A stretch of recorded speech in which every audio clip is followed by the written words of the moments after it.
What comes to mind when we first mention Nile Ranger to you? Most would surely be able to recall some off-field antics instead of any memorable performances on the field. Well, perhaps that is the legacy that the ex-Newcastle forward has left behind.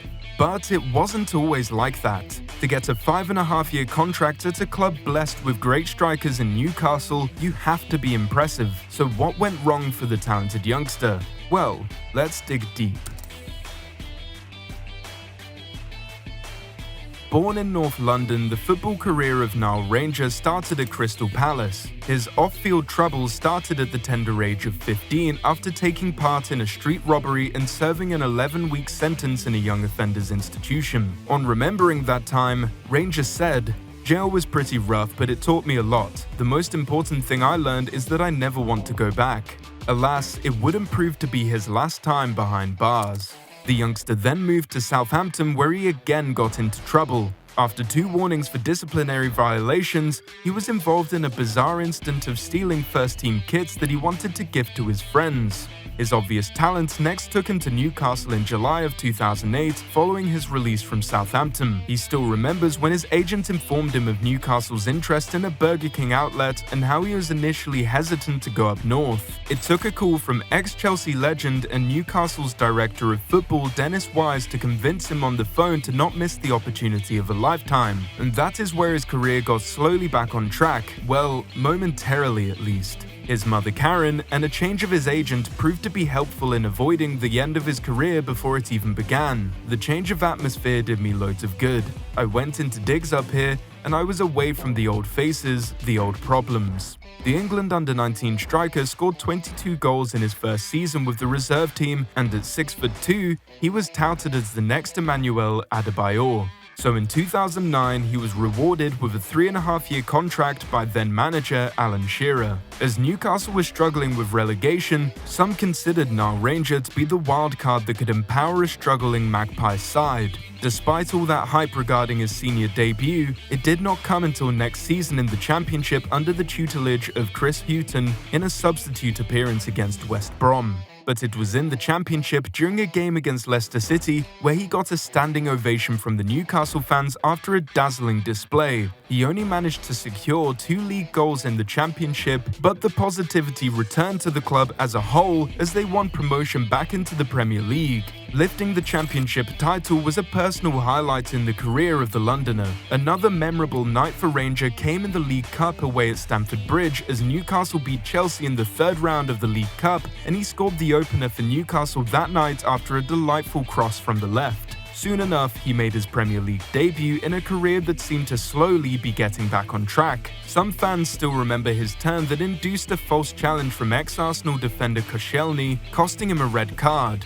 During Chris Hughton's time, Ranger had a decent role of coming off the bench and creating havoc with his direct style of play and pace. It was his tenacity and his agile frame that would have made for a truly interesting prospect had things gone to plan. Soon enough, in December of 2010, the London-born forward signed a 5.5-year deal that would have kept him at the club until 2016. Perhaps that was the high point of a career that plummeted after that. You see, he was now the talk of the town. Instead of Obafemi Martins getting surrounded at the local Nando's, it was Ranger who was the next big thing. When I would go into town, everyone would notice. It was a good feeling. People were seeing me on the television, starting games and doing well. Unfortunately, it all got to his head. Around that time, he was pictured holding a handgun in a gangster-like avatar. While it did turn out to be a replica, he was warned by Newcastle and fined 2 weeks' wages. But, as he would recall himself, Ranger said the fine was just like loose change when compared to his hefty salary. He also recalled how he borrowed around 80k from Newcastle teammates Ben Arthur and Taylor, and how Colaccini sat him down and warned him about the dangers of gambling.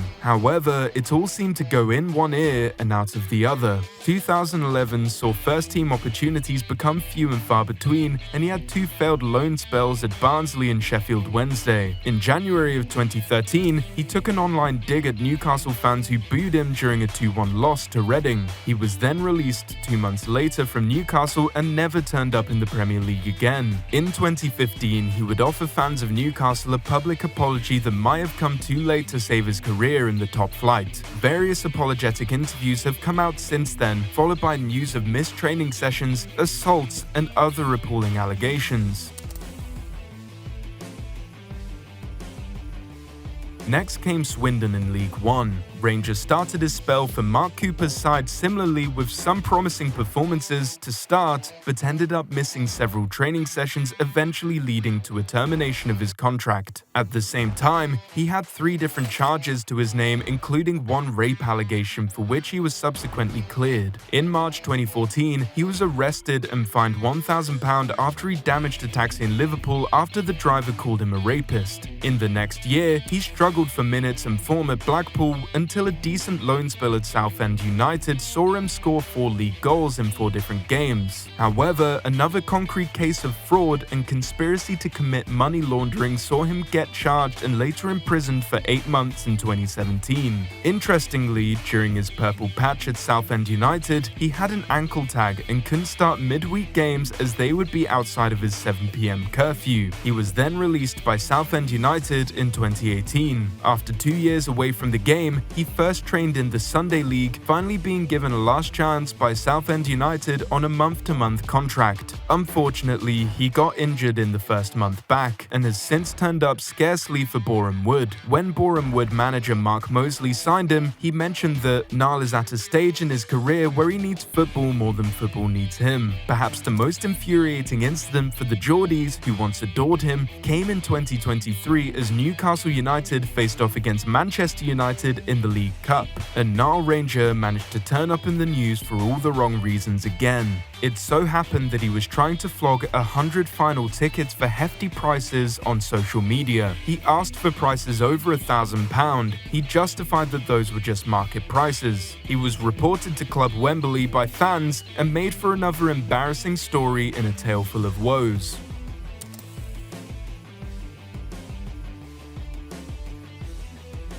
In interviews looking back at his career and all his setbacks, he has since blamed the people around him and the fact that he wasn't born with a silver spoon and started off doing small robberies as he was never sure he would make it as a footballer. He always praised the positive influence of people like Chris Hughton, Mark Viduka and Colaccini, but unfortunately he was set in his ways as a Newcastle player and never really looked like changing. This apology as a 24-year-old seemed to have so much meaning back then, but ended up being empty words. Truth be told, I'm just a young boy who has been living the dream and playing a game which I do love and miss deeply, and hope that one day I will be able to get back on a pitch and play because life is really too short.